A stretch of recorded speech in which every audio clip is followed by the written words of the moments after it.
What does an operations manager do in construction? In this video, I'm going to talk to you about what an ops manager does. I've talked about project directors and project executives before. Now I want to talk about what an operations manager does. I think I have a little bit of an edge on this because I did work for Hinsel Phelps so many years, and they have operations managers before you become director of operations, director of procurement, and then vice president. So it's a very, very high, this is an executive level position. This is a very important position, and I think we need to talk about it now. So I'm going to go through it, and I'm going to really color and basically frame what this looks like to do it well. So if you've come for that, you've come to the right place.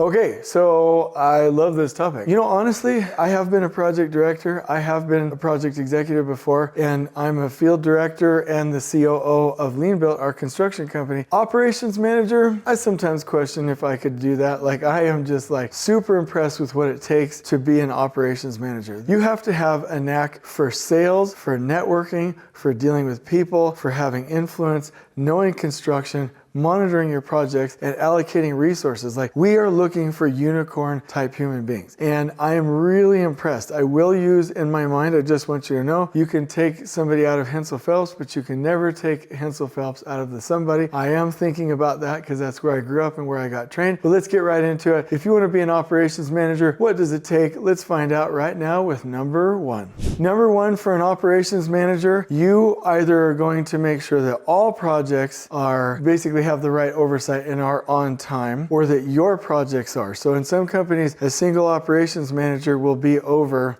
other projects, right? Or the operations manager will be over all projects, and the other project executives, project directors, or project managers themselves, however the organization is run. So either way, it is your job. Now, I'm going to give you some hard talk here. It is your responsibility to make sure your projects are on time. And if they are not, you are not doing your job. And that is a measure of your ability. I really get tired of seeing operations managers, and I'm not talking about Hinsel Phelps right now, but operations managers, oh, my project manager, this is late, blah, blah, blah. No, I'm not going to use tact, but CPM isn't working. Like, okay, it is your job to get this done. An operations manager has got to be great with project oversight, has got to be procuring work, meaning going out and selling work, has got to be great at overseeing and brokering resources for the pre-construction phase, and has got to be able to monitor the success of a project during construction and finish it up throughout the warranty. So like in construction, the worst thing that we have done in the last 15 years is promote people into neutralized positions. Operations managers build, general superintendents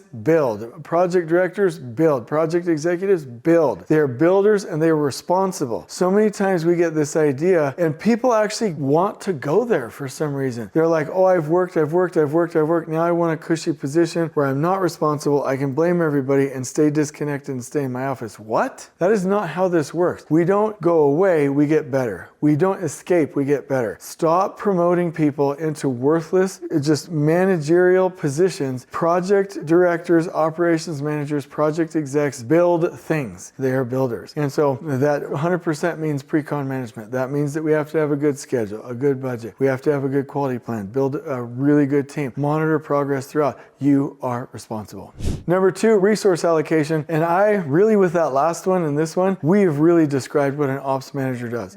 I typically don't like the word broker because I like the word builder better. An operations manager will broker resources, consultants, trade partners, the right people, hire the right people, get recruiting help. We'll get a specialist to come in for MEP. We'll broker the services for early surveying, for pre-construction assist, for early design assist, trade partners. It is the operation manager's job to make sure that all of the things that are needed by a project team are there and available. It's like they're a miniature CEO. CEOs and companies make sure that we have the right people on the bus and that they have what they need. That is as simple as it gets. And so an operations manager is like a project or multiple project CEO. Get them the resources. And so that means you're going to have to be knowledgeable. You're going to have your finger on the pulse. You're going to have industry connections. You're you're going to have to network and be good with people. Number 3, and I love this, great operations managers will have monthly check-ins with the projects to do financial forecasting, to check the project status report, to go over the job cost report, and make sure that we're healthy and whole from a budget and a financial standpoint. It's not enough to just cut.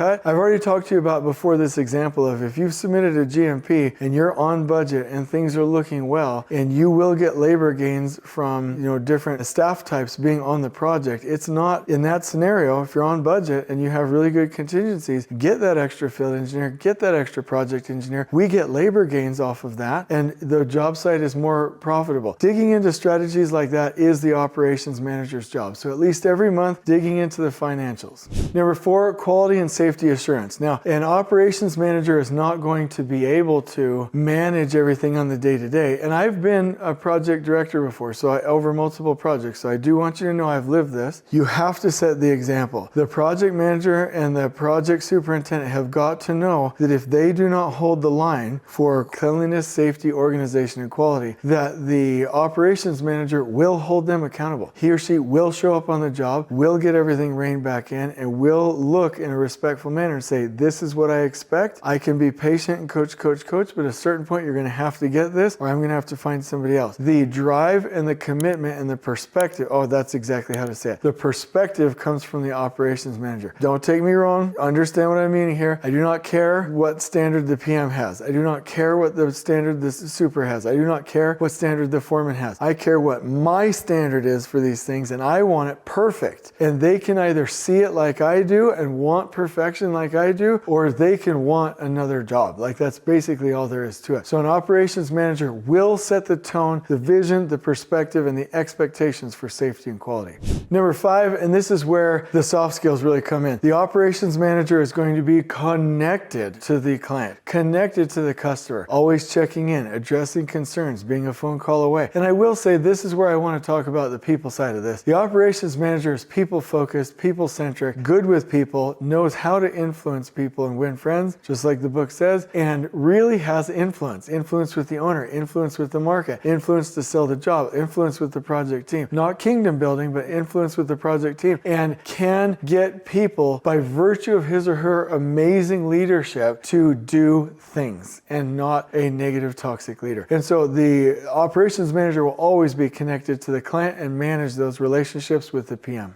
And number 6, and finally, the operations manager must solve problems and resolve conflicts. I'll tell it. You forgive me, you guys know me, you know what J Money's all about. But I used to have a friend, believe it or not, that was an ex-cartel member, and he told me about this little system. I don't know if he was partly joking, serious, or what, but he was like, there's phases. If somebody owes you money or there's a problem in the system, there's one level of leader that will just come and warn you and rough you up a bit. And I don't advocate any of this, by the way. It's just an analogy, right? The second person, you don't pay your money to the cartel, you're going to get knifed. You're going to get a little half-inch scar. You're going to end up in the hospital. You're going to get a wake-up call. Third time, the big homies are coming, and you're either going to pay or reconcile the situation, or they're going to hang you upside down and chop your head off with a saw. Like, that's like a pretty vivid example. You get what I'm saying. There's layers here. The on-site team is like the first person, the project manager is like the second, and the operations manager is like the third. Operations manager shows up, you know it's a big deal. It's got to be resolved. It is very, very important. There's layers to this. So I just want to say, I do not believe in cartels. I do not believe in roughing people up. It's just an analogy. Calm down. Okay, so what I'm saying, the ops manager will not handle the small stuff that can be handled on the job, will not handle major stuff that can be handled on the job. The ops manager will solve problems at his or her level, the major things that the project team cannot resolve,